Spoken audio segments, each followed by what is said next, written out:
Ladies and gentlemen, step right up, don't be shy. Come check out the world's thinnest all-in-one. I mean it, folks, this thing is thinner than thin. This thing is so thin you could cut your...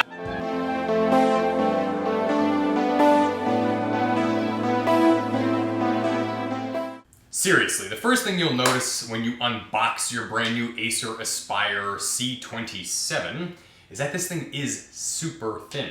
Now obviously it's a little bit thicker at the base where they've shoved all the computer and components stuff in it, but the rest of it, I mean look at that, that's just a little slice of paper right there.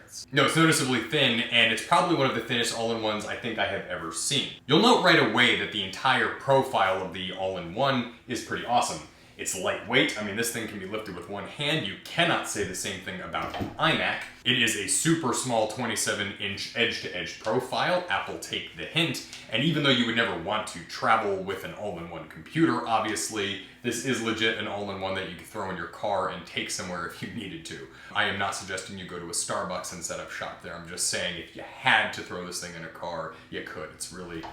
I've seen laptops that are heavier. This entire computer can be had for $850, and it is absolutely immensely, superbously good value. 850 bucks gets you 12 gigabytes of DDR4 RAM. It gets you a GeForce MX130 with 2 gigs of RAM graphics card. Gets you a 512 gigabyte NVMe rapid solid state drive, in 27-inch full high definition screen, non-touch, I'll get to that in a moment, wireless AC, Bluetooth 5.0, wireless mouse and keyboard. I could keep going on and on, but obviously what I'm getting at is that this thing is just pretty much equipped to the teeth with all of the latest and greatest technologies, and it is fast. Let's talk about the 27-inch edge-to-edge LED screen for a moment. It is non-touch, it is full high definition. Now for some people the non-touch might be a deal breaker. I do have clients that still want touchscreens in their all-in-ones. I personally don't like and or want touchscreen in my all-in-one. I just don't use it, and I don't like to have the fingerprints on my screen, but some people want it, so if you're looking for a touchscreen, this computer isn't for you. That said, the panel inside is very good quality. The blacks remain very dark, they're not washed out from the backlight. The white is, I'd say it airs kind of on the warmer side of things, but all in all, the color accuracy is very good. It's very sharp, and it gets, again, very bright, so you have just a good quality, good looking panel. The one thing I will note, however, is that this is a full high definition screen, meaning it's the 1080p panel, and kind of like how I complain on laptops where they should be coming with full high definition screens, I'm beginning to think that a 27-inch form factor needs something a little bit greater than a 1080. For example, if you start looking at, and I'm looking at them constantly, the 27-inch iMacs or some of the higher end Dells, and they all come with like these 2K, 3K, 4K, even 5K monitors, and the more that you're looking at these super high resolution screens, and then you look back at a 27-inch computer with a 1080p panel, you just start to see kind of the pixelation in there. You see more of the pixels. I don't really know how else to explain it. It just doesn't look quite as sharp and realistic. Even though this thing is an amazing value, I do wish that they put in a slightly higher resolution screen, but it's not a deal breaker, and if you could certainly equip a higher resolution monitor, second monitor on there if you wanted to. Let's talk about input-output on this computer for a moment. So on the back here, and I'm gonna get a close-up of this, but on the back here, you've got where you put your power, you've got Ethernet, you've got HDMI to add that 4K extra monitor if you want. You've got 2 USB regulars, 2 USB 3s, hot super speeds, and then a headphone and microphone jack. Now, missing from this computer is USB-C. Now, I've noticed an interesting thing with Acer computers. First off, they are fabulous value. It seems to be that a corner that Asus is trying to cut is with the USB-Cs. Some of the lower end Dells, they don't come with USB-C, and I guess I get it. But like in this case, I've now seen some of the Acer Slim 5s and now the C27 missing USB-C on it, and I'm not exactly sure why they're not adding that. Obviously, it's to cut costs, but you'd think that they would have thrown one in there. On a computer like this, where you'd think somebody would be using it as kind of like an editing machine, or maybe even for gaming or something like that, you'd think that adding USB-C on there would be a pretty obvious choice in case somebody needs to expand their external storage with, like, let's say a USB-C drive. USB 3 super speed is very fast and it's great, but it is not as fast as USB-C. And in a world where you're probably going to be migrating your devices over the course of the next maybe 10 years to USB-C, it is kind of a shame that they didn't include that on this model. Another thing to note is that the back of the computer is the only place where you can put your input and output. There are no places on the sides of this computer for you to add it, like let's say a USB drive, and that's just simply because of the profile of the machine. Every part of the computer is so super thin that there'd be no place else for them to put it.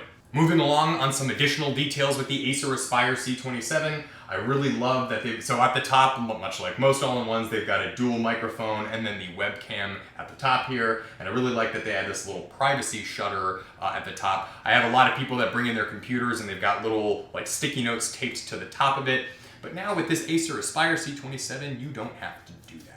All in all, I really love this all-in-one. I really like Acers a lot these days. They just seem to be good, high-quality machines that have a lot of bang for your buck, good performance, they're fast, they're just great computers. But of course, let's go over some of the things I don't particularly like.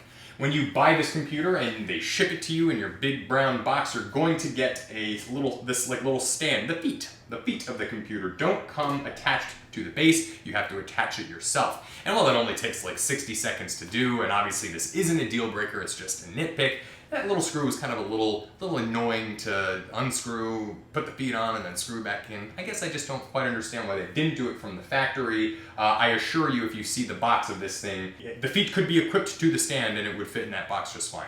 Again, if I'm nitpicking, another thing I don't particularly love is that it doesn't come with a higher resolution screen than the 1080p panel, and I don't like that it doesn't have USB-C. But all in all, I would highly recommend this computer. Who is this computer for? I would say that this is for anybody needing a slightly more premium all-in-one that's, they want something fast, they want the big luxurious screen. I'd say anybody that's like running a business, that's working from home, that doesn't need a computer that's portable, just something, a nice piece that sits on your table that you can brag about to your friends and just be like, hey, I just bought myself a brand new 27-inch. I bought myself a 27-inch all-in-one, and then I bought myself a Ford pickup truck too. But it's for anybody that wants a premium all-in-one computer that probably isn't going to be video editing. And I say that because even though it has a graphics card and a monitor capable of video editing, without USB-C on there, you're either reliant on the 512 gigabyte NVMe drive that's built in, which by the way is upgradable to a 1 or 2 terabyte NVMe if you wanted to,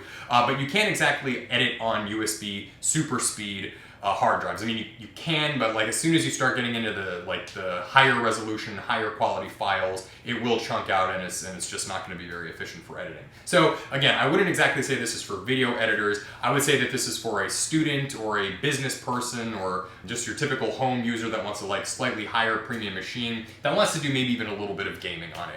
The MX130 graphics card is very capable. You can play games like StarCraft, Fortnite, you can also do even some AAA titles, maybe not at max graphical settings, but you could certainly lower it into the sort of medium settings and play games very well. The computer is quiet when it operates. It's got obviously little fans in the base here, but you can't really hear them running, so for day-to-day usage, you're gonna have just a nice quiet machine sitting on your desk, not interrupting you. Another person that might want this computer is an audio editor. Because it does have separate jacks for both the headphones and the microphone, and of course it has built-in microphones, but you're not going to want to record music on that. But because it has the separate jacks, it'd probably be good to use as something like an audio interface kind of thing, and it certainly has more than enough horsepower in order to do things like audio editing, very high resolution files.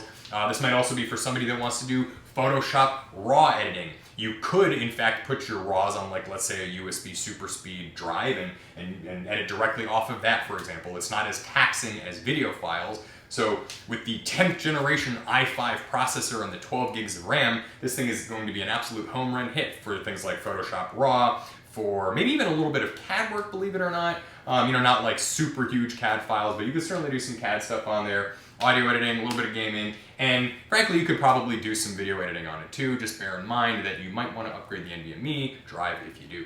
Some final thoughts on the ACER Aspire C27 computer. It is a very nice looking all-in-one, and it's built well, it's fast and all that stuff. I think some people will find that it's not trimmed quite as premium as that as some of the Dell all-in-ones or the Apple iMac, but it is made of good materials. The plastics are good and strong. It does have some metal pieces on the chassis itself as well, and it's an all-in-one, so it's sitting on your desk. It's not like it's getting tossed around or something in a bag, but it is a well-built machine even so, and it's, again, nothing that most people will care about, nothing that most people will even notice. And it is a good quality computer. This is the camera quality you can expect from the ACER Aspire C27.